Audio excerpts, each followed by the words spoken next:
Okay, welcome to the Veterans Breakfast Club Thursday night edition. This is Glenn Flickinger substituting for Todd DiPastino. Big shoes to fill. I've been nervous all day about this, but Todd is out on some lecture assignment. Oh, wait. Glenn is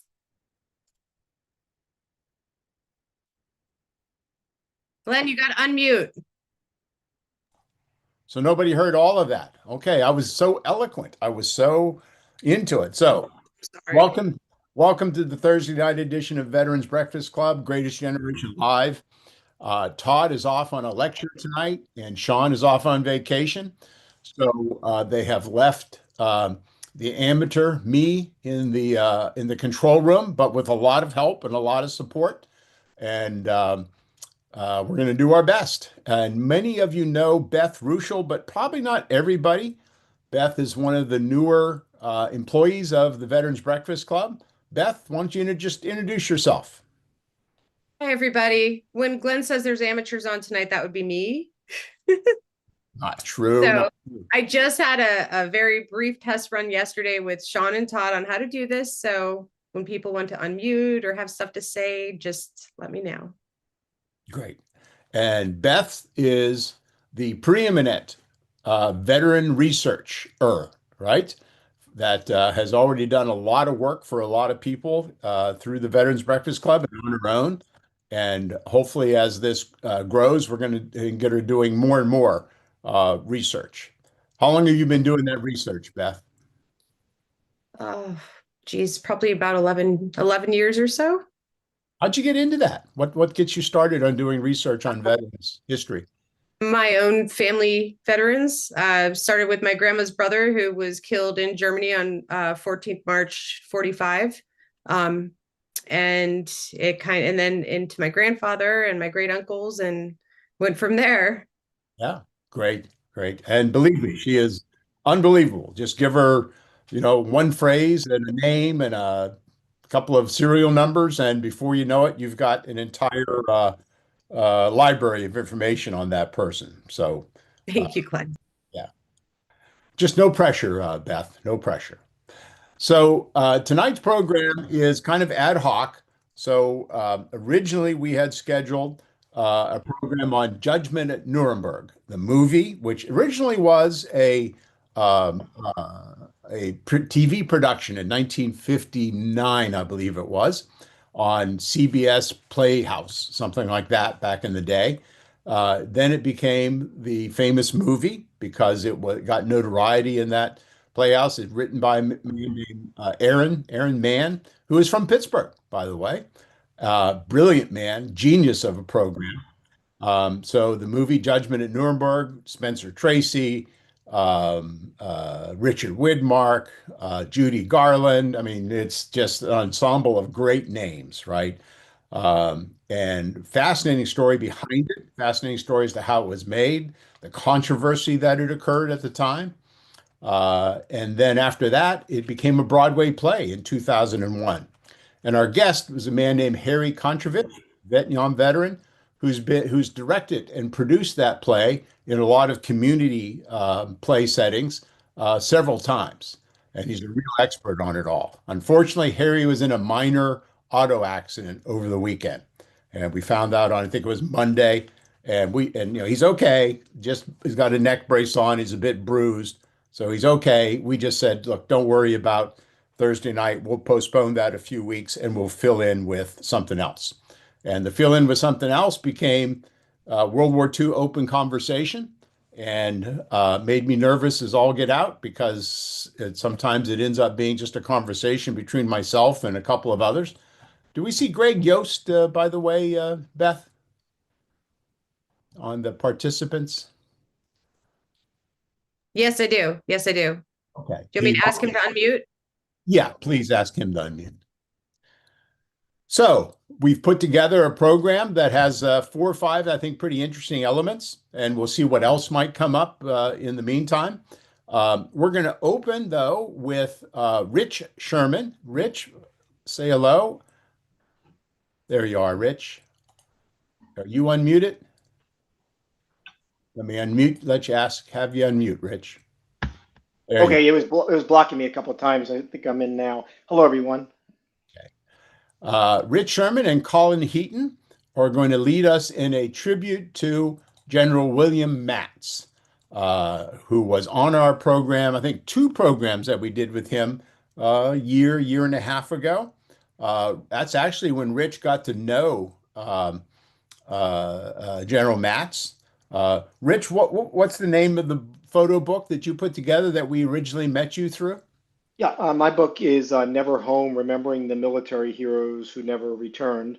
And so I went over the course of 6 years to make 8 trips overseas to the American overseas military cemeteries. And I overlapped with General Matz, who was the head of the American Battle Monuments Commission for several years when I was doing my book. And thanks to the Breakfast Club, I got a chance to get to know Bill, General Matz, I called him Sir, by the way, um, on a personal basis. And we would have a breakfast here once a month down here in Florida when he was here for the winter time. So thanks to you all for getting a chance to meet this magnificent leader. And Colin, you've known New General Matz for a long time. And did you Only for just over 5 years. 5 years? Okay. Yeah, I got a call from his buddy, my former regimental commander, actually, uh, Major General Jim Livingston, Vietnam Medal of Honor recipient, whose book I helped him, his autobiography, I helped him co-author. And he called me one day about 5 years ago and says, Colin, I got a friend, Bill Matz. I want you to work with him on that book and you get it done squared away, right, Marine? And I said, yes, sir, I'll work on it. Anyway, so 3 years of slave labor later with Marilyn Walton helping us, and she's here tonight, Yeah, Marilyn. we got the book out. And that's the book that we interviewed him on Hmm. last year. Correct. Okay, great. Marilyn, hello. I didn't realize you were going to be on tonight. It's a pleasure to see you. Yes, when I heard about the tribute tonight, I decided I had to be here. I felt very close to General Matz. Colin first sent him my way when he was working on the book when he needed an editor, and so I was brought into the process, and it was wonderful working with him. Just wonderful. Well, great. We've got three people who knew him so very well, and we're sad to have heard the news that he passed. And I know it happened pretty quickly, as I understand. But Rich, you want to start us off in terms of talking about General Matz's life? Yeah, for sure. Yeah, General Matz passed away on February 23rd, so just a little over a week ago, at the age of, I believe he was 87 years old. He was in great shape. As you know, airborne, 182nd, 101st Airborne, survived polio. That's all documented in his book. But I get to know General Matz on a one-on-one basis. He signed his book for me, and we had a lot of conversations over the last year and a half or so, and getting together. Um, I have some images, a couple images that perhaps I could share of General Matz when I first got to meet him. And I'll hit my share screen here, which is, hang on, it's giving me a chance, give me an error message. It says select window or screen. Okay, yeah, okay, so allow. You should see a couple of thumbnails on my screen now, probably, hopefully. Yep, You see, there we go. all right, so he was the head of the General Matz after retiring and serving country as in defense contracting. Went on to be selected as the head of the American Battle Monuments Commission. And I first met him here at the press briefing at Normandy American Cemetery in 2019. I was privileged, honored to be able to get a press pass from the ABMC to go out and photograph that event of the 75th anniversary of Operation Overlord and the D-Day landings. I got to shake his hand, meet him briefly there. It was a big press room, right? ABC News, CNN, everybody's there, and it's a pretty busy day. And I'll talk a little bit more about General Matz's experience at the ABMC. But in my personal interactions with him, three things kind of stand out in our conversations. Before Vietnam, he served as a lieutenant. He was a graduate of Gettysburg College in Pennsylvania, and served as a lieutenant on the Korean border up in the northern section of South Korea, up along the parallel. And I spent quite a bit of time talking about it, and some of it's documented in his book. But the impressions I have here today are about the man and what I saw in his eyes. And there's three distinctive experiences that I had with him in the discussion of their incursions and their defense of the border.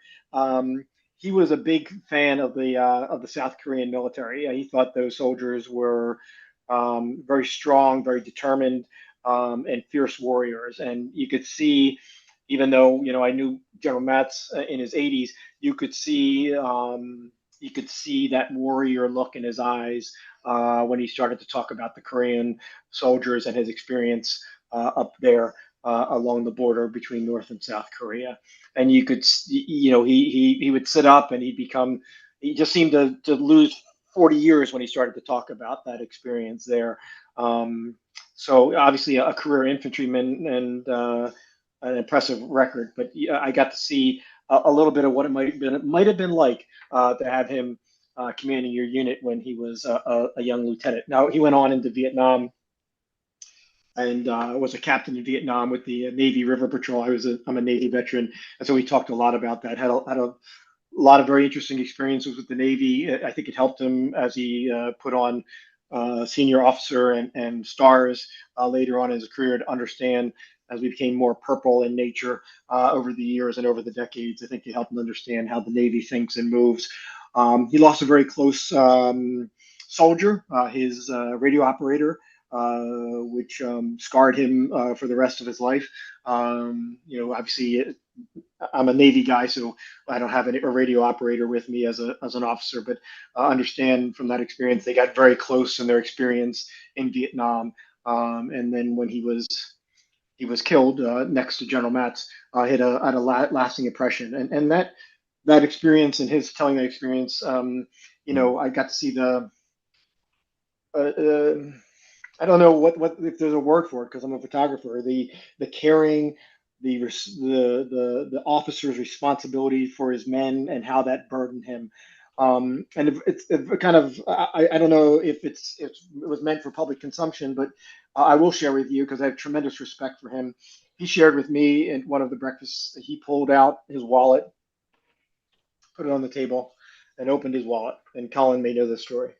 And he pulled out a handwritten piece of paper, weathered and worn over the years, and had the name of every individual that had been killed under his leadership, Wow. their hometowns, and their date of birth printed in his handwriting. Wow. It was a profound, I was honored to see it. It was a profound moment for me. And I think that's a story that tells you that the kind of leader that General Matz was, his care for his people and particularly his men in combat it may be matched, but certainly not exceeded. And that experience brought that to life with me. The last and the third story I'll tell, he after retiring, went to Saudi Arabia shortly after the 9/11 attacks in 2002, 2003, and worked for Vinel Arabia, helping the Saudi Arabian National Guard modernize their organization, working as a defense contractor. And then in, I believe it was May of 2023, he has some 350 Americans and another 100 plus foreign nationals working on their little base there.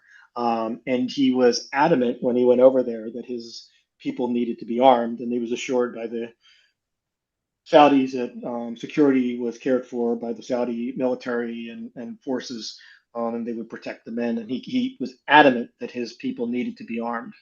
And in May, I think it was May, it's 2023, I believe it was May 2023, they were attacked by Al Qaeda with significant loss of life. I spoke with him. I had breakfast with him the day before he went into the hospital. Of course, he never was able to come out again. And he was as mad that day as I think he was when he was in Saudi Arabia, that his people had their hands down and behind their backs and are allowed to be beaten and killed and injured by the enemy. He was as furious, 2 weeks ago as I'm sure he was back when that happened. He had great, and I got to see, of course, that side of him as well. So I got to see a lot of different aspects of General Matz, and I wanted to share those stories with you. Lastly, and I'll share these images here, he was very proud and loved being the head of the American Battle Monuments Commission. He was appointed by President Trump in President Trump's first term. Here he is at Normandy American Cemetery with the honored guests behind him speaking before President Trump and President Macron.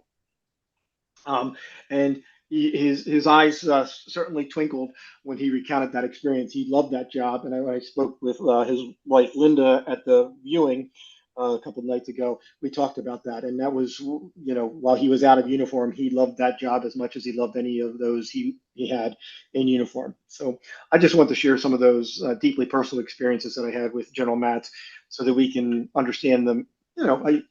You may know him. I certainly Colin knows him very well, but just to give some insights into the man and not just the title and the rank that he held.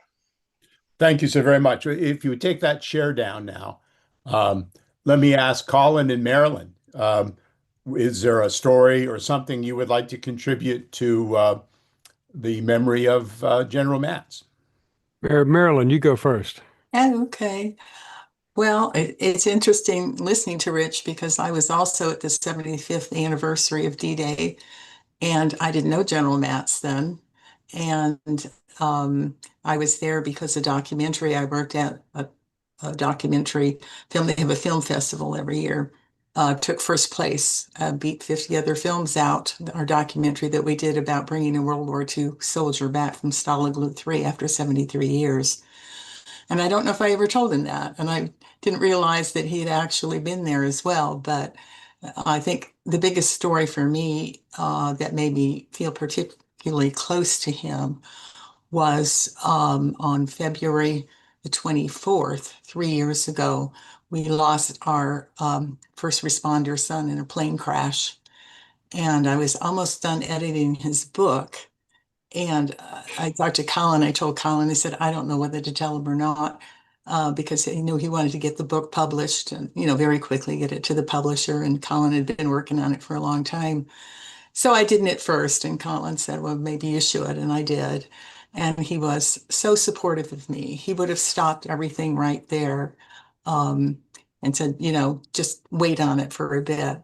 But I didn't want to do that. I wanted to finish the job for him, and it actually was a bit of a diversion. So he was no longer the general to me or just Bill to me. At that moment, he became family to me. And he even mentioned the loss of my son in the acknowledgments of the book, which I'll never forget. So Wow. that's my powerful story about the general. And plus, he was a lot of fun. I loved it when I saw on my phone that he was calling and he had questions, and then Colin and I would get together and talk about things. And he was just the best person to work with. And his book was so interesting that I wanted to keep going all the time and get to the next chapter. And he had so many adventures. He was in every part of past history. It seems like he popped up. And the Cuban Missile Crisis, Noriega, his time in Vietnam, I just was awed. And of all the books I've edited, I have to say his is right up top.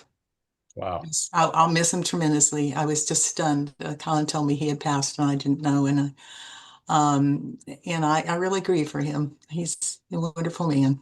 Yeah. Thank you, Marilyn. Thank you. Colin, any particular story or comment about General Matz? Well, General Matt, funny thing is, I knew him all those years, but I never called him Bill, even though he told me that, Colin, we're great friends, right? So you can trust me. And I'm like, oh, I'm sure I can, sir. I mean, 5 presidents trusted you. I mean, but I never called him anything but General or Sir. Maybe that's the military side of me. I mean, I've known General Livingston 30 something years or whatever, or 40 years, but I've never called him anything but General or Sir. I guess it's just habit. But one day he called me and I was having him do a interview with me for my YouTube channel, Forgotten History, where he helped plan the Panama invasion. And he said, he answered the phone and I saw who it was. And I said, hey, General, how you doing, sir? And he goes, you can call me Bill. And I said, well, sir, I know I could call you a lot of stuff, but it wouldn't seem right. But no, he just told me some funny stories about it. It's in the book about when General Norman Schwarzkopf dressed him down harshly for being late to a meeting when it wasn't even, Bill Matz's fault. And later, Schwarzkopf gave him a glowing recommendation that probably helped him get his Brigadier star.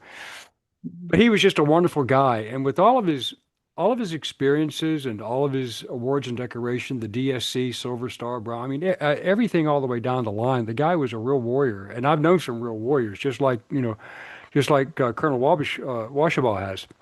And you know these real warriors, and these are guys who just don't give up. They don't relinquish the grip. They drive on, and they don't stop until they're either dead or the job's completed. And he was like that in life, and I admired that.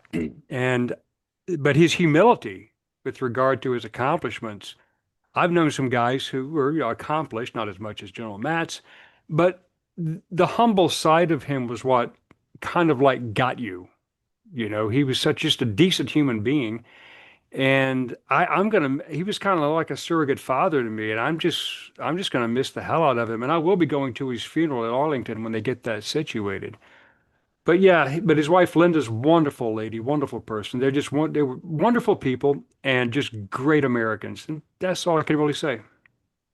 Well, all of you paid incredible tribute to General Matz. I threw this picture up from the program we did with him, as it turns out, just about a year ago, just a little over a year ago, February 17th of 25. This picture, I think, from what I know of General Matz, and unfortunately, I only know him secondhand through your stories and through the programs that we did that Todd led, I believe, Todd and Sean.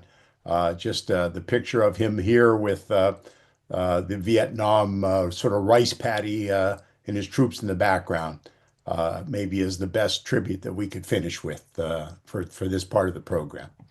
So thank you so very much to the three of you for coming on and giving us a little background on General Matz. We'll miss him. It's another sad day, and we'll move on. We'll move on. This time, we're going to move on to maybe a little less, a lot less sad topic. I asked people if they had any sort of trivia points they wanted to make tonight about World War II to let me know. And one of them that responded was Paul Schultz. Paul, do we still have you unmuted? No, let me unmute you, Paul. Can you hit the button, Paul?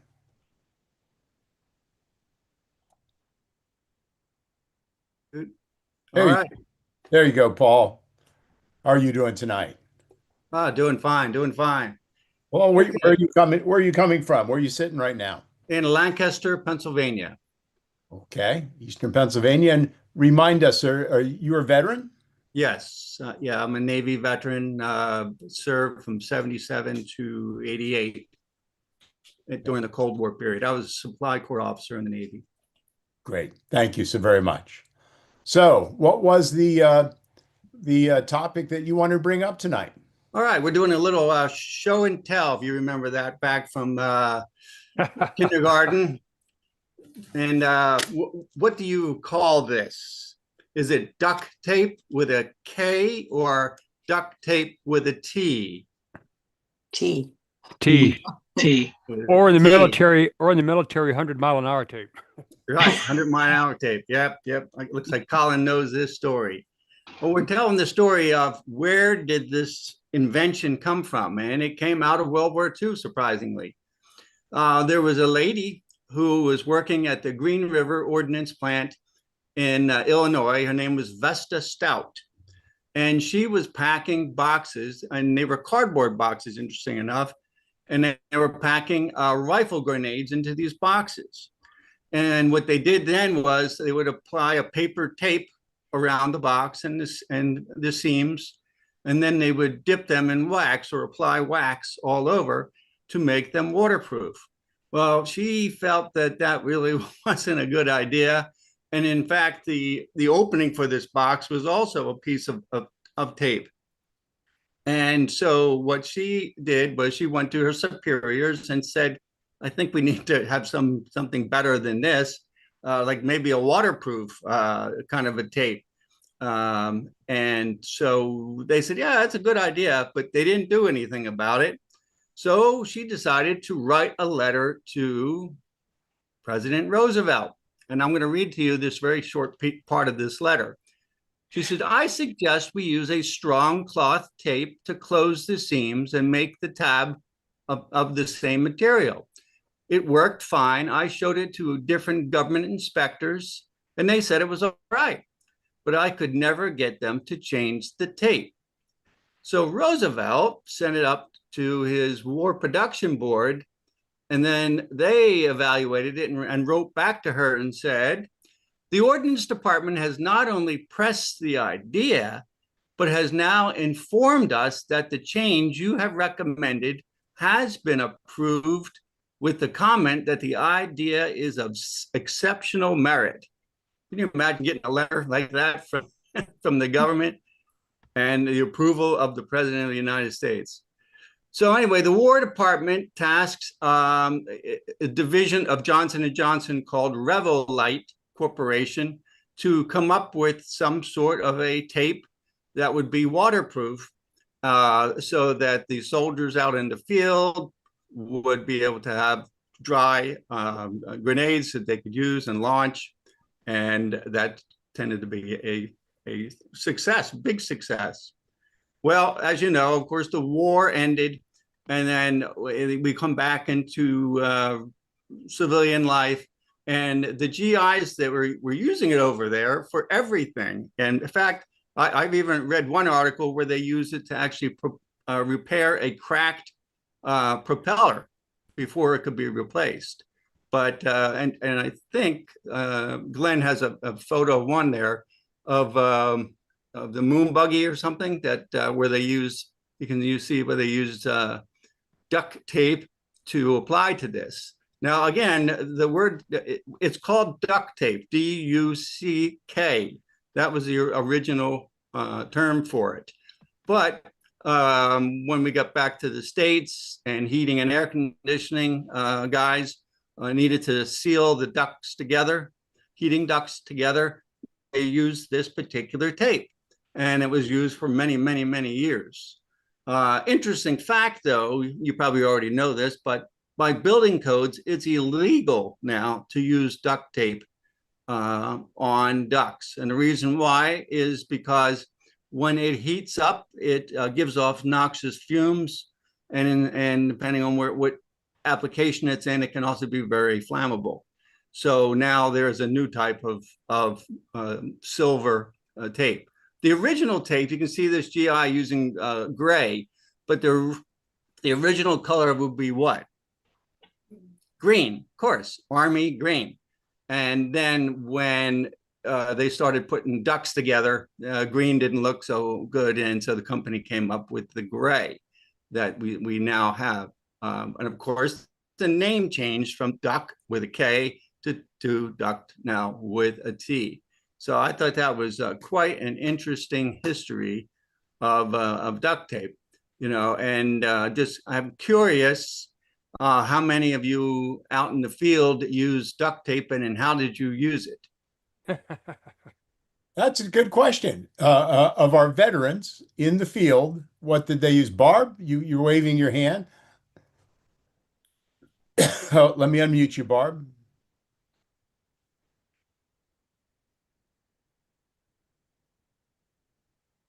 Hit the unmute, Barb.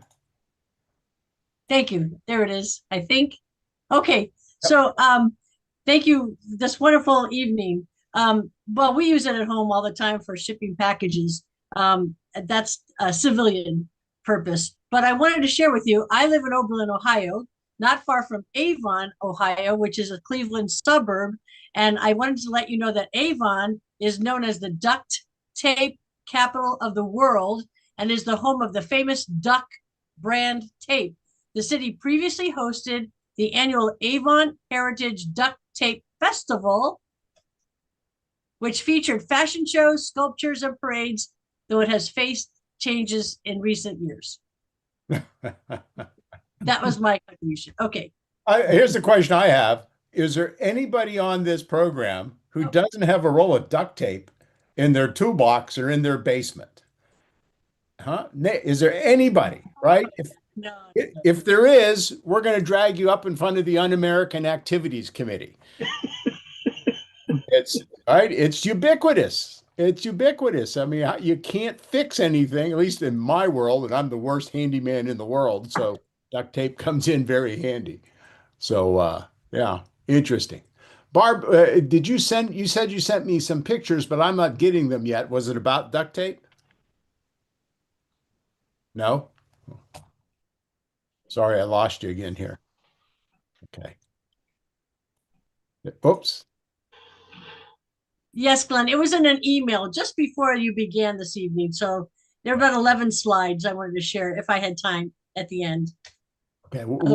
I haven't received anything yet, so Okay. I'll resend it maybe. Otherwise, that's okay. Please continue. Paul, anything more about duct tape? Geez, the mute button keeps playing games with us here.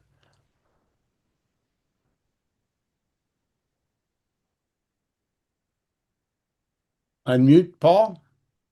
No? No, I think it's on there. There you go. All right. Yep. No, that's all I had. I just thought it was it's quite fascinating. I really can't believe that we were using cardboard boxes to store and ship rifle grenades. That sounds like an accident waiting to happen. But yeah, they used this duct tape, put it around the seams and everything, and it kept everything quite waterproof. I'm sure there's a bunch of guys out here, particularly the Army guys, that had to have used it for even repairing clothing, which I couldn't believe that, and also shoes. When you're out in the field and your boots get all torn up and like that, you just wrap them up with duct tape and keep going. They're also great for taking ticks and stuff off you coming out of the jungle. There you go. There's another use. Brad, any duct tape usage in the Marine Corps with you? Sorry. I used to, out of Quantico, I used to go skydiving out there, and they had a guy that had a Cessna 152, an old bird, and we were just going to do some free falls and everything, and I'm getting ready to load up in this aircraft, and I looked at the pilot, who's grizzled old dude, like in his 60s, and he had no care in the world, like a Woodstock refugee. And so anyway, so we were getting, I'm looking, and I'm like, the elevators, ailerons. I said, wow. So they all had duct tape on them. And I asked him, I said, does this thing pass the FAA certification? He said, yeah, I just take the duct tape off before they get here. I'm like, oh my God. I'd be interested to know how many rolls of duct tape have been produced and used in the last 85 years. Oh, millions, yeah. millions and millions. Okay. Well, Glenn, in the Marine Corps, if we can't borrow something from another service, Midnight Express, then we're forced to fix it. So you see duct tape everywhere. And I just was on a vacation recently, flying back, and I had one of the seats, aisle seat next to a lavatory, and the door kept coming open and closed. And I reached over and pulled the handle, and the handle came off and bounced down the aisle. And I wish I had some duct tape, because that's the last thing you want to see is parts start coming off an airplane. So Not good. Not good. yeah. So I think I'll start packing a little duct tape with me no matter where I go. You just never know. I've got one in the trunk of my car. It's in my little toolbox in the trunk of my car. Even new cars that I've had on occasion. Never know. Okay, is Al Smith on the program? I've not seen him yet. I thought. I don't think he's here, Glenn. I don't think he's come aboard yet. Yeah, I keep scrolling through the participants list and don't see him. So the next topic was going to be with Al and Brad, but Brad, you and I will just carry the day here. Sure. Al sent us an email saying he was watching this recent Medal of Honor ceremony. I don't remember the name of the man that received the Medal of Honor from President Trump, and thought, well, hell, maybe we ought to do a program on Medal of Honor. And I think it's a good idea. We did have the Medal of Honor Museum on a program good 4 or 5 years ago, that we did about a World War II B-17 pilot by the name of Johnny Red Morgan. It was just a great story. Colin, you're nodding your head. You know the story about John Red Morgan? I know that I know a little bit about it. I never met the man. Yeah. Yep. Yeah. We had his son and grandson on, and we had and his medals and his all of his papers and archives is at the Medal of Honor Museum in Texas. And at that time, the museum was just being built. They had just broken ground, and we had two or three officials on, curators, historians on, and helped us tell John Morgan's story. But we got into basically, even in that story, we got into a little bit of the history of um, the Medal of Honor. So, Brad, how much of the history of the Medal of Honor do you know? Well, a little bit. Do you have a slide you can put up, Glenn, of the Medals of Honor? Yeah, yeah. Well, let me put up this one first, only because I was fussing with it, and I'm going to recommend this. I sent it to Brad and Al. You know me, I'm always recommending books. This book, um, the uttermost ends of the earth, the epic hunt for the South's most feared ship, the greatest sea battle of the Civil War. All right. This is the story of the battle between the USS Kearsarge and a Confederate raider called the Alabama. And I didn't know anything about this story. Somebody gave me this book, said I might be interested, and it's a fascinating book. Um, the Kearsarge spent a couple of years chasing the Alabama. Along the way, it took down many another Confederate raider, but it corners the Alabama in the Cherbourg Harbor.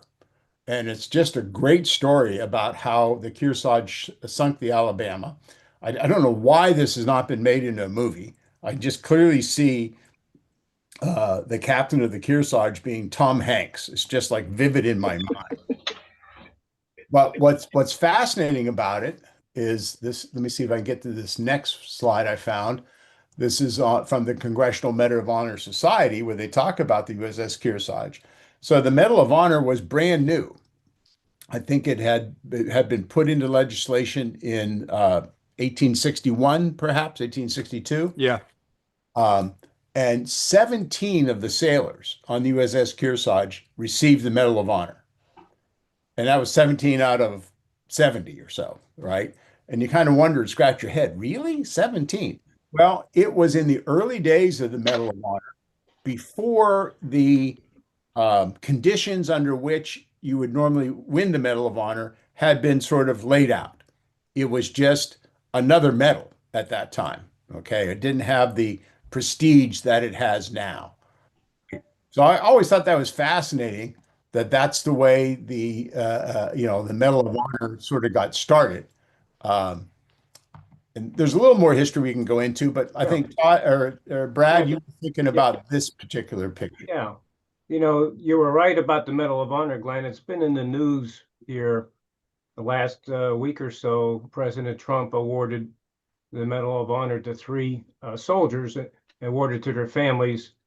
They were Master Sergeant Edmonds and Staff Sergeant Richardson and Staff Sergeant Olis, and he did that at the White House. But State of the Union, he awarded a Medal of Honor to Chief Warrant Officer Slover, a helicopter pilot who participated in the recent Venezuela operation to snatch Mindoro. And if you saw the State of the Union, he was wounded pretty severely when the aircraft took fire, and his leg was badly damaged, and he managed to pull off the mission and save lives. So the Medal of Honor, by my recent account, has been awarded 3,549 times. So like you said, a lot of the awards came early in the Civil War. And as you read into the Medal of Honor and the individual stories, you find out a lot of things. I never knew that the Medal of Honor has been awarded 19 times, twice, 19 times, which Say When that you- again. What do you mean awarded 19 times twice? That means a person was awarded the Medal of Honor twice for actions. Okay. I understand now. Okay. And so that, there's a lot of trivia or things to learn about the Medal of Honor, and I'm excited to see that museum open up, because when I opened up the website and looked at some of the displays they had, they really do tell the individual stories Yeah. of the awards. And so what I wanted to show you was, a lot of people don't know that the Medals of Honor vary from service to service. What you see here is the Army, the Navy, and the Air Force. And the Navy Medal of Honor is awarded to the same medals awarded to the Marine Corps and also the Coast Guard. And the Air Force has a distinct Medal of Honor. I'm not sure what Medal of Honor will be issued to a Space Force person, but I assume it might be the Air Force version. But when you look at the medal, you see the blue field with stars. How many stars do you think are there? And what do they represent? Well, let's count them. 3, 7, 11, 13, the original 13 states. Huh? Right, original 13 colonies. Now, what I want you to look at is the center, of the Medal of Honor, which represents the country, and you'll see some depictions there. What do you notice different about the Army, Navy, and the Air Force? Anybody? Well, the Army has Minerva, the goddess of war, That's correct. and the second looks like my ex-wife beating me down. And of course, the Air Force is the Statue of Liberty. So. Right. Yeah, you're right, Colin. The Army and the Navy both have Minerva, the Greek goddess of war, wisdom, crafts, law and order, and whatnot. A lot of people don't know that. So that's a trivia thing that's worthy of it. And you'll see valor depicted too, right above the medal. But I think it's just interesting, Glenn, when you see the Medal of Honor and you know somebody that has been awarded the Medal of Honor, the stories behind it. And I'd be interested to hear from the audience, anybody that's met a Medal of Honor recipient and maybe a story they want to tell. Now, Colin, I know you know General Livingston. The one question I always wanted to ask him is how many days of liberty he took in his life. I think he probably maybe took 2 days of liberty or leave. That was called convalescent leave. Yeah. But he No, was. I've known about 40 Medal of Honor recipients, interviewed most of them, and I've got about 5 or 6 that I can probably twist an arm to get them to do a podcast with us if we ever do a show on the Medal of Honor. In fact, I'm going to call Colonel Jay Vargas tonight, who's a Medal of Honor recipient, who got his in the same battle in Vietnam with General Livingston. I got to call him tonight, but yeah, I'll try to do what I can. If we can schedule something in the future, I'll try to get these guys on board and put them in touch with direct contact with Glenn, and see if we can't get a few Medal of Honor recipient. Cal Carpenter, his dad, I'll give him a ring. See what we can do. That would be fantastic. I just wrote it down, Colin, so I don't forget it, because if I don't write it down anymore, I'll forget it. And that would be a great idea for a show. Barb, I see you with your hand up, but first I want to go to Ray because he has his hand up for a while. Let me unmute you, Ray. There you go. Hi, Ray. Okay, can you hear me? How Yeah, you I doing? just wanted to tell everyone I had the great good fortune last April. I was in Arlington, Texas. My son and I are on a quest to go to all the Major League Baseball stadiums. Neat. So the game was at night, and we were staying right next to the stadium. And I asked the front desk, what is there to do during the day? And sure enough, about a half a mile away from Arlington Baseball Stadium is the Medal of Honor Museum, which had just opened, and I got to tour it, and it was wonderful. There were a couple Pittsburgh connections there the only one I can remember, a man by the name of Alexander Kelly, an African-American from Western Pennsylvania, who won the Medal of Honor during the Civil War. That name sticks out because I volunteer at Heinz History Center, and there's a display about Mr. Kelly down there at the History Center. And also I volunteer at Soldiers and Sailors, and they have a section of that building called the Hall of Valor. And in there, you can see several Medal of Honors. The family has donated the medals from their loved ones that served in Western, or they were from Western Pennsylvania. So I just wanted to add that to the conversation. If you get a chance to go to Soldiers and Sailors, it's a great thing to check out. Yeah. Yeah, I've been in that room. It's a fascinating room. Really, a lot of great stories. A lot of great stories. Trying to remember, Colin, you'll remember, you can help me as a Marine, and maybe Brad. One of the first Medal of Honor winners in World War II was from Pittsburgh on Guadalcanal.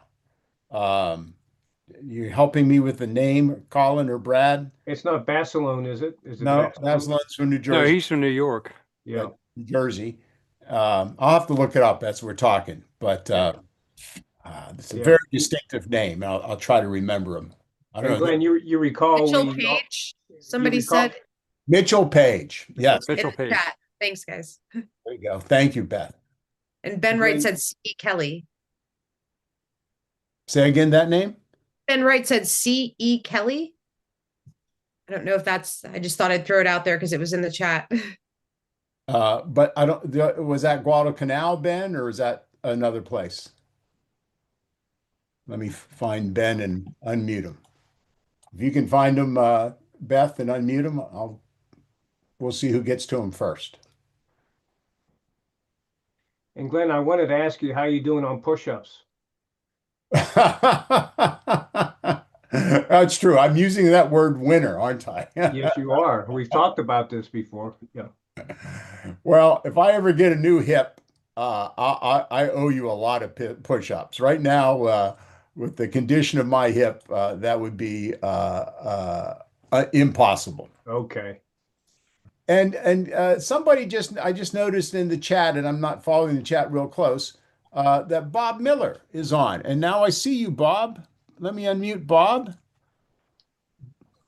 Bob was on last night on our program for the birthday party for Russell Freeburg. There you are, Bob. Yes. How are you? Good to see you. Good to see you. 2 nights in a row. What a great honor to have you on. Well, I passed up my nap. Bob is 102, Bob. Is that right? That's right.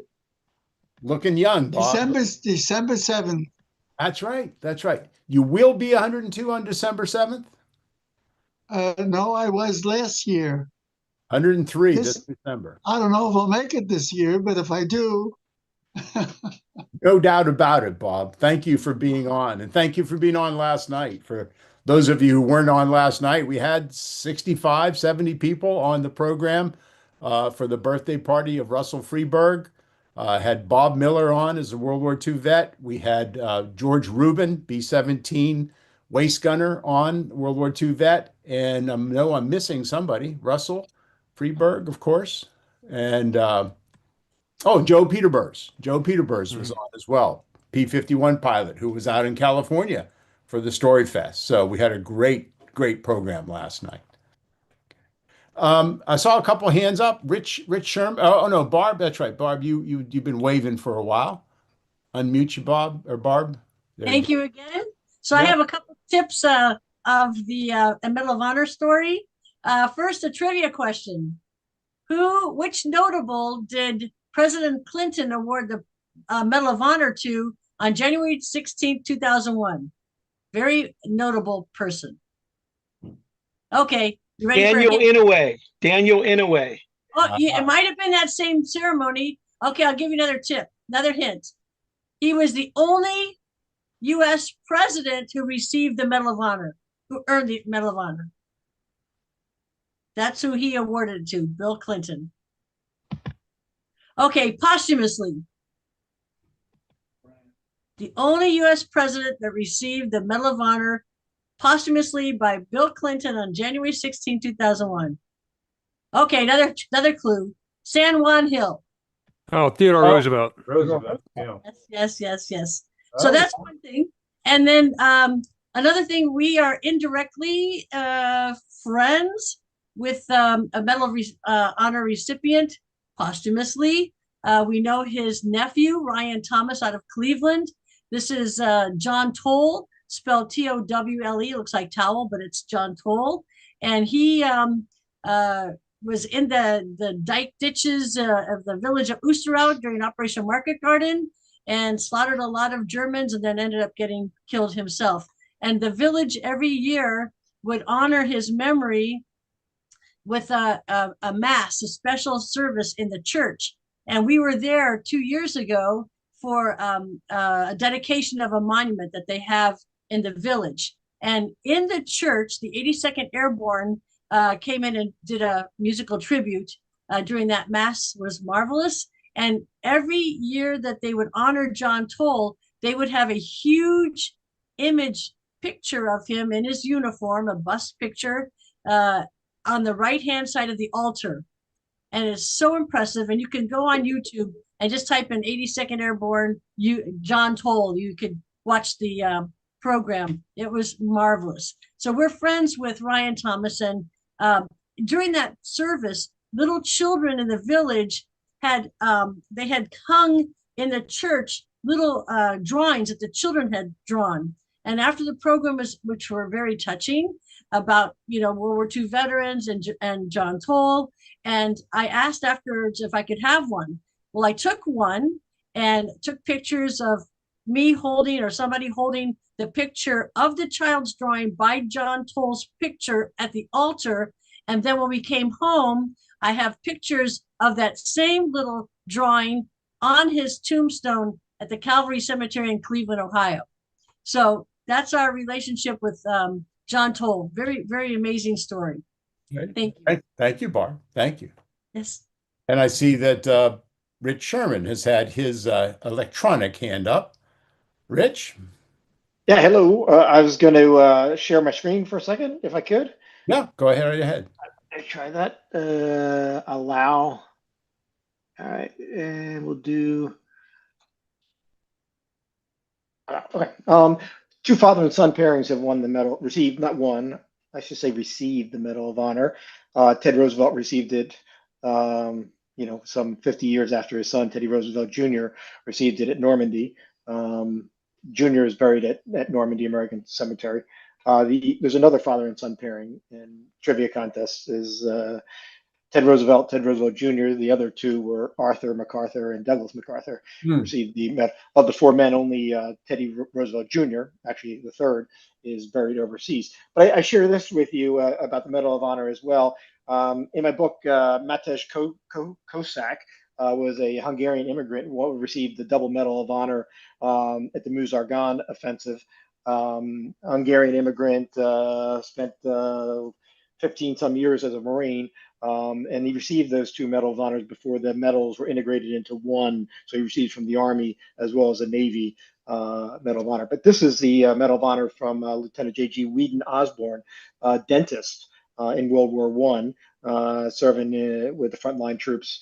This is one of those unusual designs. The Medal of Honor has changed over time. This is the Tiffany Cross, which was for a brief period of time the design of the Medal of Honor for the U.S. Navy. And he's buried overseas as well, but was serving with the Marines.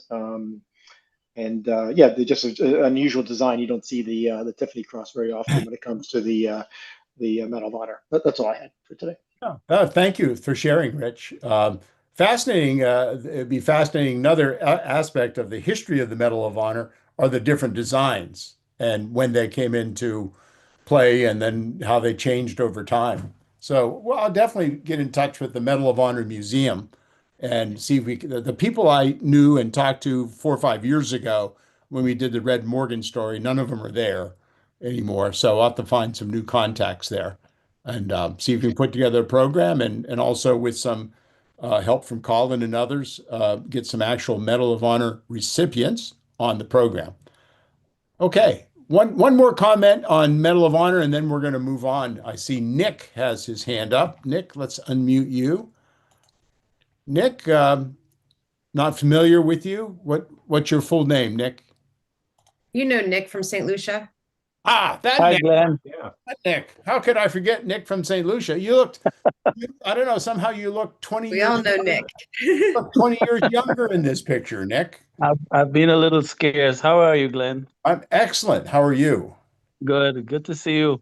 Yeah, just as you're talking about the Medal of Honor, we interviewed Captain Royce Williams. He was the one at the State of the Union where President Trump awarded him the long overdue Medal of Honor. It was during the Korean War. He engaged with 7 MiGs in a 35-minute dogfight, and he shot 4 of them down. And so he's a logbook signatory, and we had the pleasure of interviewing him. And we invited a gentleman, ex-Marine. His name is Mike. I forget his last name, but he has a podcast called Tales from the Corps, and he's got the interview up. And it's just, and Joe Peterborough joined us on that interview with Captain Royce Williams. And then at the end of it, the two of them were just talking shop. And it was surreal to hear these two, amazing veteran pilots just talk about, just their experiences and stuff. So it was just, as you were talking about the Medal of Honor. But I have a question. The Victoria Cross, which is, I guess, the British equivalent, all of the Victoria Crosses are carved out of the same piece of metal. And I don't know if it's a shell or something. Is there any? It's a cannon. It's a cannon taken at Sevastopol. There you go. Thank you for that. Yes, exactly. And I wondered if there was any similarity with the Medal of Honor fabrication. Like, I don't know. I don't know either. I mean, No. you coming from like the same piece of metal or something. I don't know. No, I don't think so. I doubt it. I wouldn't. Yeah. Nick, any other Medal of Honor recipients in your logbook? I'm not aware of any. There could be, but we're doing so many things. We have so many hats on these days, and we will come back and do a part 2 of the war in the Caribbean. There are a couple of great stories that we want to share with you guys. But there's just a lot going on. That's why you haven't seen Lars or myself. We've been busy, and of course, I had the pleasure of having Rick and Donna. They came down here on a cruise about 3 weeks ago, and I took them around. That was a lot of fun. So they had a good time. Great. Thank you for linking in tonight, Nick. It's been a long time since we've talked, and I know you and I kind of owe each other some communication, but you've been busy, and I've had a lot going on too. So we know where to find you. Don't worry. I just want to tell you, my mom will be 106 on April 12th. Goodness. Still kicking. Wow. She's in the logbook. She's in the logbook of Nick. She's She sure amazing. is. She is amazing, and thank you both, you and Beth, for getting her in there. So, please give her my best regards. Will do. I'm going to see her this Saturday. In fact, yeah. Awesome, good stuff. Okay. Well, listen, that was a great ad hoc discussion on the Medal of Honor. Thank you, Brad, for bringing it up, and Al Smith, even though it couldn't be on tonight, by email, bringing up the subject. There's 2 more things I'd like to get to.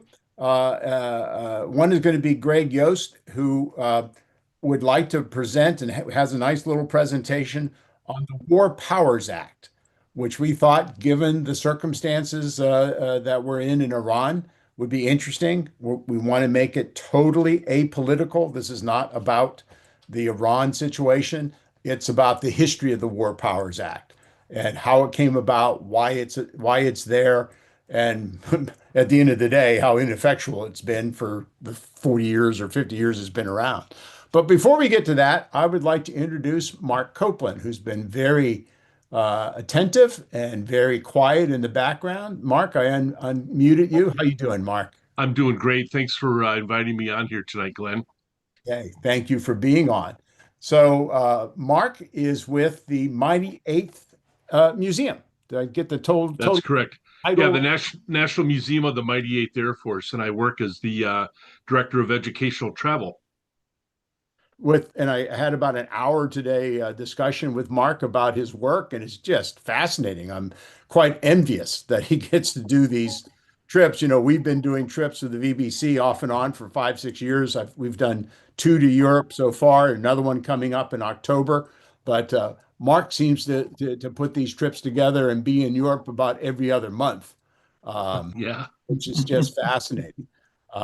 So we've agreed to help each other by promoting each other's trips. Mark, let me bring up the website. I think here it is. Okay, and I'll share it. Let me get rid of some of this. I know it's been a very busy night with different uh,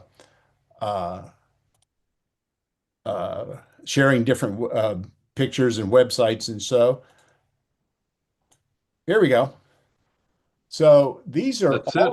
all the trips that Mark has put together for the balance of this year. If you That's correct. go to the mighty8th.org and look up educational tours, you'll find them. You can see there's a lot of them there. And at least one tonight, Mark, we wanted to go into some detail for you. And that was this Target Germany, the Mighty Eighth POW in Nuremberg. That's right. I think originally, go ahead, Glenn. Originally, the idea we were going to do the Judgment of Nuremberg show tonight, and that's why we thought it would sort of link in nicely. But we still will cover this. So tell us about this trip, Mark. Well, thank you so much, Glenn. First of all, it's just such a pleasure to be on here tonight. We had the pleasure of hosting Todd up in Minneapolis here about 2 years ago for a program with the Minnesota World War II Roundtable, which I'm on the board of directors of, and we just had a wonderful time. And I know you guys do great work, and I applaud every effort that you do to preserve the history of World War II, and of course remember the honor and sacrifice of our veterans. I just saw a few things kind of popping up, and before I talk about that, I just really want to, whoever put up noting the passing of Les Schrenk, who was a 92nd Bomb Group ball turret gunner, passed away on Monday at 102 years old. Glenn, I think you mentioned that you had Les on as a guest. He was shot down on the 22nd of February, 1944 during Big Week, and eventually ended up at Stalag Luft 4 pretty deep into Poland. And he survived the long march that the Germans obviously did to move the prisoners west, and was a great American, great man, and we're going to miss him terribly up here in Minnesota. And also, you mentioned Red Morgan. I don't know if everybody is aware of this, but tomorrow marks the 82nd anniversary of the largest, the first large raid on Berlin, March 6, 1944. And it was the worst one day in terms of percentages, the worst loss that the 8th Air Force suffered. They lost 69 heavy bombers and 14 fighters that day. And one of the veterans that went down was Red Morgan, the Medal of Honor winner. He was a pilot in the 482nd Bomb Group as a Pathfinder, and was hit by flak and thus bailed out and ended up at Stalag Luft 1 at Barth for the remainder of the war. So tomorrow, when you have your coffee in the morning, just remember March 6th and the tremendous sacrifice of over 700 8th Air Force airmen that went down 82 years ago tomorrow. So anyway, but to talk about that trip, we came up with an idea in regards to kind of broadening our tour offerings and going into mainland Europe and into Germany. And this trip is it's coming up in mid-May, and that's not a bad time to be in Germany, I can assure you of that. But we are going to start this trip off. Actually, it begins on the 14th of May, where you'd fly into Munich, Germany. We're going to do Munich up for a couple days, and since we're in the neighborhood, not really a cheerful thing, but it's history, we'll make a proper visit to Dachau before we head down to the south, and we're going to head down to Salzburg. We'll spend a few days in Salzburg at a really fabulous hotel. If anybody knows the Golden or Hirsch, it's not too far from the birthplace of Mozart. We're going to take a really comprehensive trip to Berchtesgaden, and we're being taken care of by a British gentleman who's actually made arrangements for our lunch that day to be held in the former home of Martin Bormann, which is kind of interesting. And then once we move out of Salzburg, we're going to head up north, and we're going to stop into Moosburg, which, of course, if you recall, when those, especially the Stalag Luft 3 prisoners once they moved west. And I saw Maryland can certainly recite history better than I, but a lot of them eventually ended up at Moosburg at Stalag 7A, and that's where they were repatriated by Patton's Third Army and brought home. That flag, as you can see in that picture, that's the actual flag that was taken down from the city hall in Moosburg and autographed by all the prisoners that were able to do that. And we have that on permanent display at the National Museum of the Mighty Eighth Air Force. What's certainly one of our most cherished artifacts. But then we're going to move up to Nuremberg, and from Nuremberg, we'll do Nuremberg and so forth. But actually, the previous slide is kind of an interesting one, Glenn. If you move over to that, that's a close up of a monument that's actually in Schweinfurt. We're going to take a trip, and we're actually going to go to one of the certainly one of the most attacked targets or special targets for the 8th Air Force, Schweinfurt, and the ball bearing factory. It's still there. Wow. And we're going to go and we're not going to take a tour of the ball bearing factory. I did it, and it was about 2.5 hours. And I can assure you, after about 15 minutes, one ball bearing kind of looks like the next one.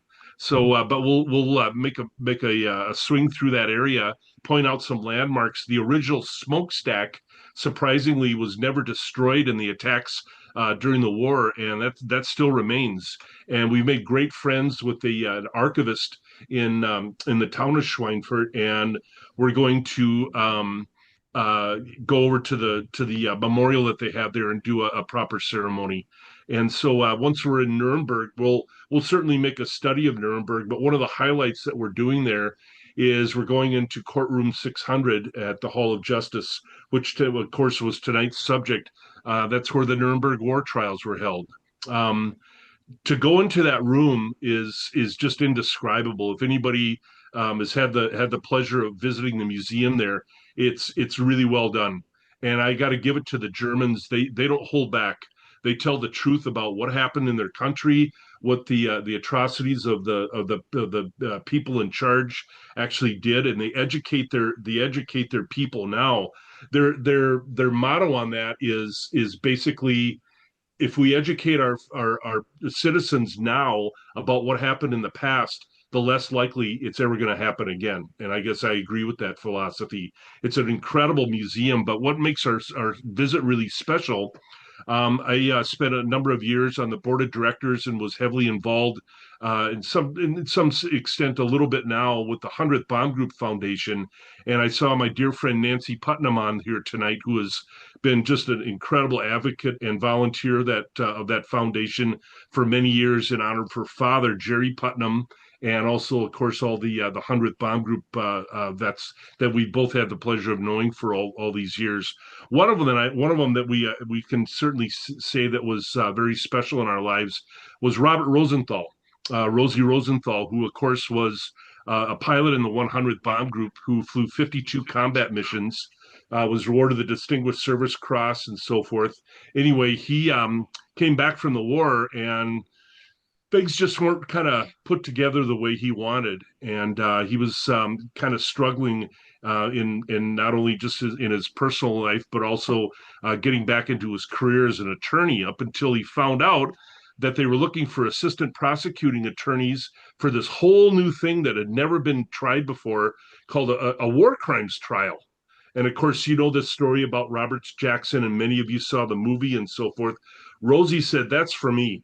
And he took a trip across the Atlantic and met this young lady who was also going over kind of for the same thing, and they fell in love. Her name was Phyllis Heller. They actually had a whirlwind romance and got married in Nuremberg and lived happily ever after, raised a great family. Rosie had a fantastic career, and I think Nancy will agree, one of the finest people I've ever known in my life. His son, Dan, is a real big advocate in the remembrance of his father. And he's quite involved in terms of, with the 100th Bomb Group Foundation. But last May, his name is Dan Rosenthal. Dan, and also this gentleman by the name of Ron Beanstock, who's a practicing attorney now in New Jersey. but he's also very historically minded on the Nuremberg trials, and really kind of goes into the legal side of things. And anyway, they gave a presentation to our group at the 100th Bomb Group Foundation reunion last May in New Orleans, and it was absolutely incredible. It just was so powerful. So when I was doing a site inspection at the courtroom, I thought to myself, well, why not try and get Ron and Dan to join our tour and actually give the same presentation, except that we can do it in the Hall of Justice at courtroom 600. Well, I tried, I thought about it. And I thought that would really be special for our tour participants, because Rosie, Dan's father, kept a journal. He actually interviewed all the high-ranking Nazis from Goering to Hess to Dönitz to you name it. And he kept kind of a journal, or kept notes in the thing. And Dan shared a lot of that with our group in New Orleans. And we've been allowed to come into the courtroom, and we're actually going to be using the former judges' chambers, where all the sentences were deliberated, the verdicts were decided. So it's a very historic room, and it's a private room, but they're actually going to give the same presentation that they did in New Orleans, but actually in the courtroom in Nuremberg, which is incredible. Such an honor. Yeah. Mark, I hate to interrupt you, but we're running out of time for tonight. Sure. And I always talk too much. what a fascinating trip you've put together. If anybody is interested in this, please go to the website, mighty8th.com, and find the drop down box for, I think it's educational tours. Educational travel. That's correct, Glenn. Educational travel. This trip sounds just fascinating. I wish I could sign up and go. I'd be there in a nanosecond if I could. And besides this trip, there's a whole bunch of other trips that Mark has designed. Mark has an incredible background in travel and in history on the 8th Air Force. So if you're an 8th Air Force history buff, Mark is the man you want to know, and these are the trips you want to go on. So, Mark, if you don't mind, we'll stop it there for now. Okay. Thank you so much, Glenn. I appreciate the opportunity. Okay. If I could just say hi to Mark. I haven't seen him Hi, in 10 or Marilyn. 15 years. No kidding. We met at You look better. You get better looking. I don't. No. Met at 8th Air Force reunions a couple times, and I didn't realize till recently you were doing the tours, but it sounds fantastic. Thank you. Good to see you again after all these Good to years. see you, Marilyn. We just wanted to help promote, education of World War II. We're very happy to cooperate with the 8th Air Force Museum, and they're going to help us a bit for this Italian trip, which I should mention real quick here as well. We're still working on finalizing the travel group for our trip to Italy this October. We've been stuck at about 25 people for the last couple of weeks. We have about a half a dozen still pending. But I think we've talked about this several times. Following basically the 45th Division, the Thunderbird Division, from their landing in Gela to across to Palermo. Then something unique we're going to do is take this one-day bus tour across the north of Sicily. I've not found any other tour group that has done this, across the Straits of Messina, and then, of course, up to Salerno, the Amalfi Coast, and Monte Cassino, and then Anzio at the very end of the trip. So what a trip! Yeah, and we really would like to find another 4 or 5 people to come with us. We've got another month or two to do that. So if anybody's interested, please let us know. Say, Glenn, if I could just add one more thing. If any of the participants on the call or the program here tonight, if you find yourself coming to Savannah, reach out to me, please. And we love to host people in regards to bringing them in for a VIP experience. We have a beautiful, very complete flying fortress there. Soon to have a B-24 that's coming to the museum. So if anybody finds themselves coming to the museum, please reach out to me, and I'll do my best to accommodate your visit. I've been there twice and I highly recommend it. It's been 10, Yeah. 12 years since I've been there. But now that I know Mark, next time we travel past, I'm going to stop and see if I can't get a VIP tour, Mark. You can count on it, Glenn. Ed, I see you waving your hand. Let me unmute you. We were there 2 years ago, and it was great. And actually, we're in Hilton Head right now, so we're not too far away. We were there, and as a crazy circumstance here, we were in there, and I looked up and I heard a very familiar voice. We were by the B-17, and up ahead of us was our tour guide from the World War II Museum that we went to the Band of Brothers tour with. She was touring that museum for the first time. So it was really kind of crazy. But that museum is great. If anybody's near Hilton Head or Savannah, I do urge you to stop. Very well done. Okay, let me move on to our last. Thank you very much, Mark and Ed. Let me move on to the last topic. I probably have not allowed enough time with it. Greg, are you still with us? Yes. Can you hear me?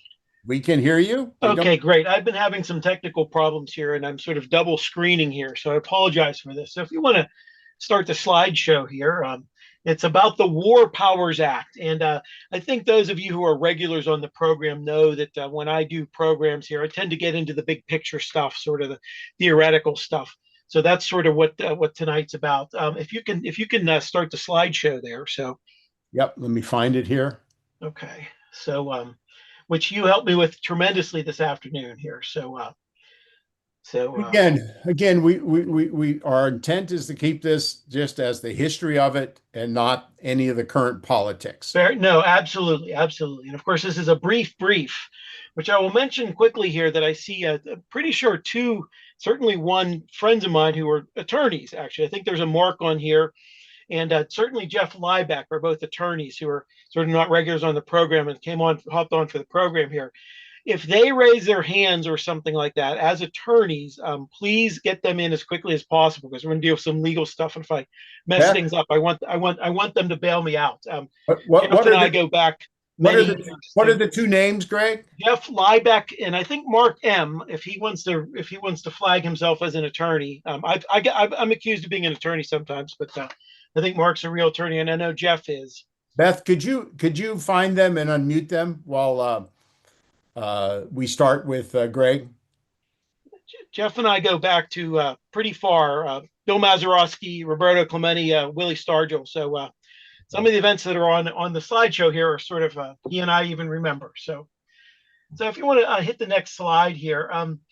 Once again, this is I think most of us are familiar with the fact that the U.S. Congress can declare war, but the U.S. President is the commander-in-chief of the armed forces. So right off the bat, there's a creative tension involved, right? What does it mean if the president can order anything going on, but only Congress can declare war? Okay, I think you get the picture here. The U.S. has only declared war, we'll call it 5 times. Technically, it's 11. Because World War I and World War II involved several different declarations of war against different nations. But clearly from the get-go of the United States, right after the Constitution, there were conflicts that were essentially wars. There was the Whiskey Rebellion. There was the Barbary Pirates. They declared war on the U.S., but the U.S. didn't declare war back on them. Go figure. And of course, the big one was the Civil War, which was not a war because if the Union had declared war on the South, they would have acknowledged that the South was an independent nation. Get into some technicalities here, rather interesting. Many, many, many things that were called wars, especially against the Indians, but were not declared wars. This tension goes way back in U.S. history. If you want to hit the next slide.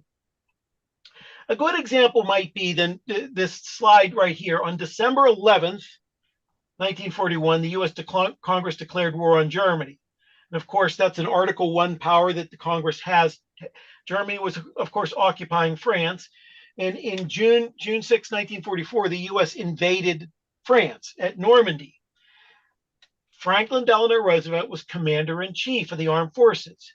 if on June 2nd at 44 he had gone to bed one night had terrible nightmares that the invasion was going to fail and ordered that the invasion not to happen, there's absolutely no question that would have been a legitimate commander-in-chief order, the commander of the U.S. Armed Forces. Similarly, if in January 44 he had ordered that the invasion of France not go through Normandy, but that really short spot there, the Pas de Calais, no question, legitimate commander-in-chief authority. In fact, Glenn, you reminded me this afternoon of the invasion of North Africa, where his military people didn't want it to happen. And he said it's going to happen, and he signed an order to them, Franklin Delano Roosevelt, commander-in-chief. Yeah. Sure enough, November 1942, the U.S. invaded North Africa. The So he's only time in the war where FDR pulled rank on Secretary of Defense Stimson and General George Marshall. And there was almost a little palace coup by the two of them trying to force him to do what they wanted rather than North Africa. And there's this famous letter that he wrote to them saying, nope, we're going to do North Africa, signed FDR, Commander-in-Chief. And that did it. Stimson still resisted, but Marshall, being a Army man, said, yep, the Commander-in-Chief said do this, we're going to go do that. So if you go to the next slide's a very hypothetical here that's maybe a little closer to where we're going. November 9th and 10th, 1938 was the big pogrom called Kristallnacht, right? Sort of arguably the beginning of the Holocaust. Next week's program is about the Holocaust, FYI, next Thursday night. Assume for the sake of argument that President Roosevelt on November 11th, 1938 had ordered U.S. bombing of Germany. Very hypothetical. The U.S. had absolutely no capacity to bomb Germany or practically anyone else for that matter. But for the sake of argument, let's assume that there were B-17s and naval aircraft carriers off the coast, that special forces that could maybe go in and assassinate Himmler. This is a really interesting question. As commander-in-chief, did he have that authority? The U.S. was not at war with Germany. I'm offering this as a hypothetical. Even more hypothetical is, let's assume that FDR had advance warning of Kristallnacht and had ordered that exact same thing on November 6th, 1938. Very hypothetical. It's just sort of where the War Powers Act gets into, if you'll hit the next slide. So obviously, after the declared war, the big success of post-World War II, we had all of these wars. And Korea was authorized by the United Nations, of which the United States was a member. So is that an implicit declaration of war? The gray area. There were many CIA behind-the-scenes actions. Too many, we probably don't know about all of them. The U.S. committed forces to Taiwan in 54, then later 58, 59, Lebanon 58. On what authority was the U.S. doing this? These weren't battles, but on what authority was the U.S. doing this? By the end of 1960, there were 900 U.S. soldiers in Vietnam. I wish our investments could do what these soldiers did by 62, 11,000, 64, 23,3. There was U.S. forces. None of these were declared wars. What's the story here? They were commander-in-chief, but sort of authorized here. So later, after Vietnam, after Gulf of Tonkin, we might get into that a little bit here, there was something passed by the U.S. Congress called the War Powers Act. It was passed in 1973, and it limited the use of U.S. military forces in conflict or conflict situations without specific congressional approval. Way back when, we're not going to go back there, but the section of Article 1 of the U.S. Constitution, Article 1, Section 8, has all of these powers: establish a post office, control, regulate trade, inventors, declare war, all sorts of good stuff. And at the very end, it says, and enact any legislation necessary and proper to the carrying out of the foregoing duties. So you could argue that this piece of legislation is not impinging on the president's authority, but it is a legitimate extension of the Congress's necessary and proper powers to regulate what counts as a war. So this is sort of very important here. War Powers Act 1973. If you want to hit the next slide. So a lot of stuff was going on in 1973. There's our main man there, Richard Nixon, So I think you can argue that this resolution passed in October of 73. Nixon vetoed it. His veto was overridden. And if you maybe go to the next slide, all this stuff was happening in October 73. Some have argued that October 1973 was as dangerous in the world as October 62, the Cuban Missile Crisis. There was a Yom Kippur War in the Middle East. Vice President Spiro Agnew resigned. There was no vice president. There was an Arab embargo. Nixon Saturday Night Massacre. Everyone realized Watergate was much bigger than whatever. There was a ceasefire that failed in the war. There was U.S. forces were put on nuclear alert pending potential Soviet involvement. It's finally a ceasefire. A lot of stuff was happening. A very important month, if you want to go on there. So this sort of took the place. There was the Gulf of Tonkin resolution. We can get into that a little, probably don't have time. I think most of you know what that was. But anyway, so which was formally repealed. So the question was were the attacks on two U.S. attacks on two U.S. destroyers, one of which never happened, were justification for 2.5 times as much bomb firepower dropped on Southeast Asia as was dropped in all of World War II. Very unlikely that was what was intended when Congress passed the Gulf of Tonkin resolution. Hit the next slide. So this is further into the year 73. You notice it was putzing its way. This piece of legislation was putzing its way through the U.S. House and the Senate in the summer. It was introduced, but only in the fall did it really take hold, with the Senate and the House passing it. Nixon vetoes it, and it's overridden by the House and the Senate. I don't know if you can see the fine print there, but when it was overridden in the House, 87 members of the Republican Party voted to override it. Overridden in the Senate, 25 Republican senators. That doesn't happen anymore. Probably a lot had to do with what was going on in October 73. They wanted to keep Richard Nixon on a short leash. If you want to hit the next slide. So what does the War Powers Act say after all of this? In the absence of a declaration of war by Congress, the U.S. Military, if it's being sent into hostile or potentially hostile situations, Congress has to be notified within 48 hours, ideally in advance of the situation before it happens. Let's see. They have to be told why these forces are being sent, under what authority, what laws are they invoking, and how long they're likely to stay there. Let's see. We also have Congress has to be routinely consulted, and there's a 60-day time limit on this whole operation. With 30 days of withdrawal, absent specific congressional approval to continue the operation. So the final thing on this is a little interesting from a war perspective, from a national interest perspective. The part of Congress that the president is supposed to report to is the House Foreign Affairs and Senate Foreign Affairs Committee. So Congress from the get-go considered this to be a foreign affairs matter, not a military armed services matter. I just find that an interesting little tweak. So Glenn and I put this question mark in here, so please jump in, anyone, especially any lawyers who need to correct me on how wrong I may have been. So I've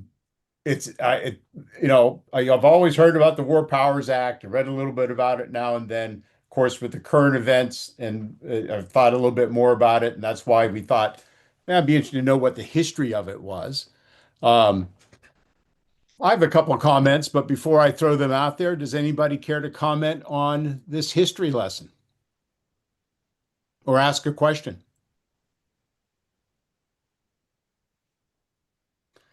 So my comment is, it seems like whatever this War Powers Act passed in 1973, what's the point of it? It's not done anything that I can see that's been effective in any way. Okay.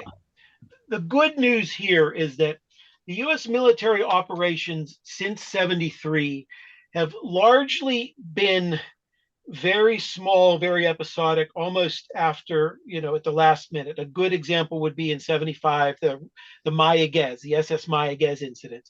And a really good example would be Operation Eagle Claw, April 1980, the attempt to rescue the hostages in Iran.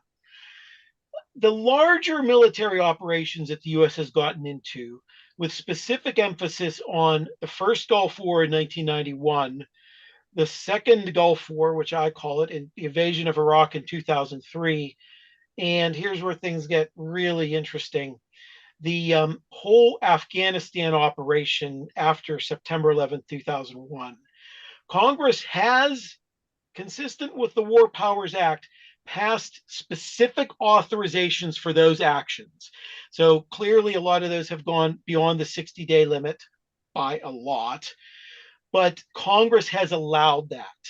So, to the extent that it's kept some sort of lid on unlimited US military operation without specific congressional approval, I would say that it's had some success. It's not been a complete failure. Obviously, the US has gotten involved in wars without declaring them, but not to the extent of Vietnam. That isn't true. Iraq, Afghanistan, we can get into those, but those were specifically authorized. Any other comments or questions from the audience? How about our two other lawyers that were mentioned, Jeff and Mark?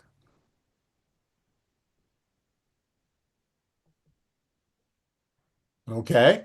I just screw up so badly that can you hear me? I'm sorry. Oh no, that's okay. Yeah, I don't. I have nothing to add other than this has been very interesting, and I thank you all for your service and all the veterans on here. I would say the same thing. I'd just offer one other observation, and that's over the past 50 years, certainly since the end of World War II, certainly even more so in the past 30 or 40 years, regardless of president, regardless of the party in power at the presidential side or the congressional side, it seems to me the power of the presidency has grown, the office, okay, not just the man, the office has grown exponentially.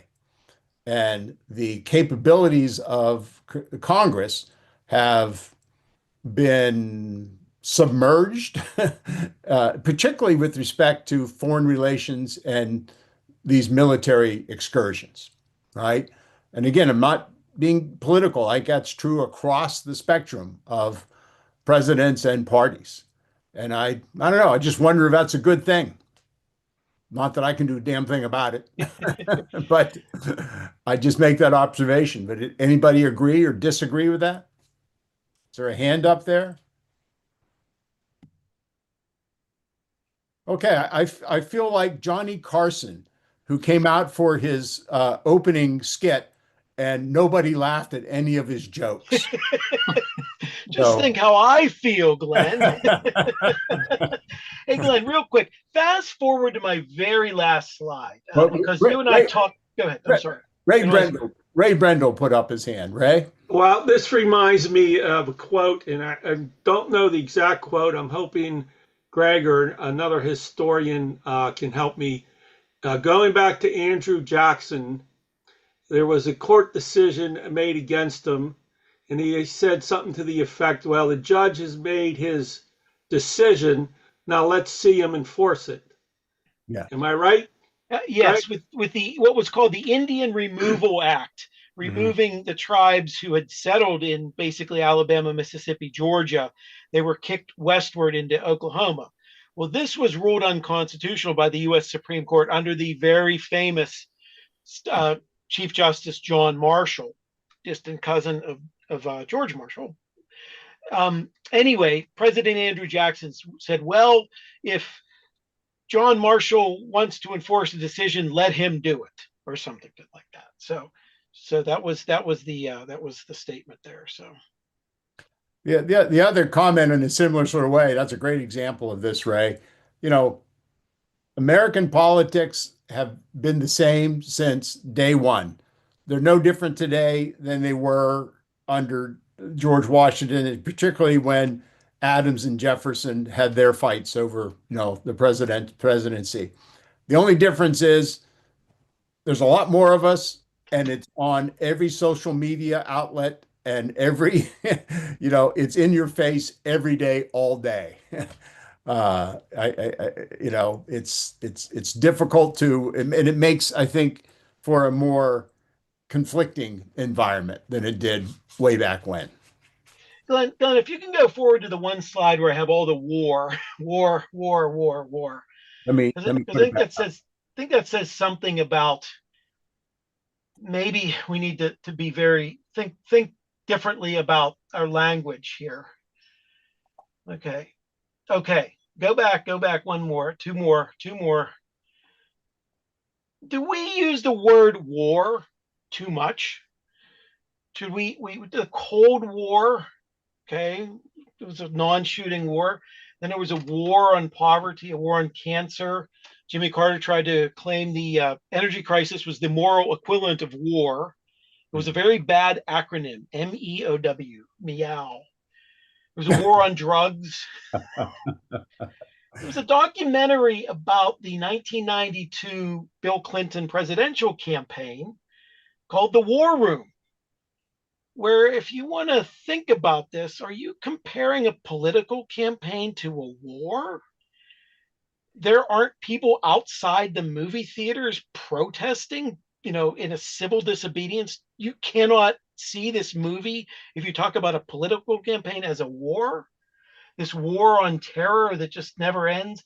So I asked the question, sort of broadly speaking, are we overusing the word war such that when a real war comes around, we just think it's just another one of these things? Agree with that.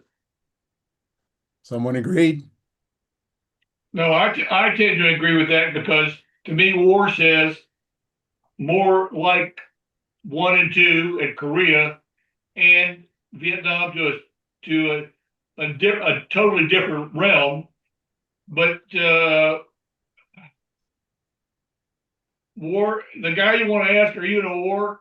Is the guy sitting on the front line or sitting on that ship in non-comfort zone where he's getting shot at? Is he in a war or not? That's the guy that's going to tell you whether we're in a war.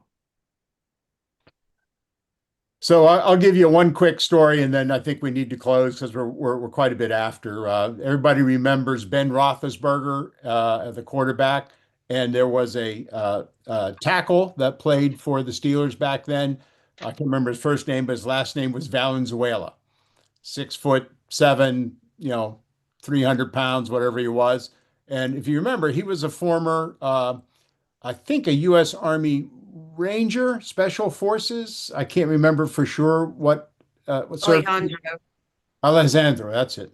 And a story I read once, and this goes back about 8 or 10 years ago, is that Ben Roethlisberger had the habit of talking in the locker room about, well, we're going out there, we're going to play the Cincinnati Bengals or whomever, and we're going to war against them, And eventually Valenzuela, said to him, Ben, no, we're going out there, we're playing a game. I've been to war. It's a whole different thing. No one's going to die out there today. I saw people die. I'm paraphrasing, of course, from what he said. But I don't know if that was a television report I heard or something I read, but I just thought, yeah, that's right. We're very guilty of using the word war in context that we shouldn't use it, especially when you're talking to men like Valenzuela, Brad, Washabaugh, and all of you others who have actually been to war. So, Glenn, I think one of the things you and I talked about this afternoon is a conclusion that we sort of drew is that in a real war, not a football game, when your society, when your country goes to war, you need to have your whole country behind you, which is why you need this big debate, discussion, approval of represented elected officials. And only then can you justify saying that we are going to commit these resources to that serious effort. Well, listen, we're going to end the program here. We've run a little bit late. My apologies. I kind of got carried away some of the earlier stuff, but I want to thank all of you so very much for being on tonight and being so supportive. No Todd, no Sean. Just Beth and me trying to carry a heavy load. Beth, thank you so very much for your work tonight, and thanks to all our guests. And next week we've got a couple of programs. I can't remember what Monday is exactly, but next Thursday, as was mentioned, is on the history of the Holocaust. So please tune in next week. Thank you all. Thank you. Thank you.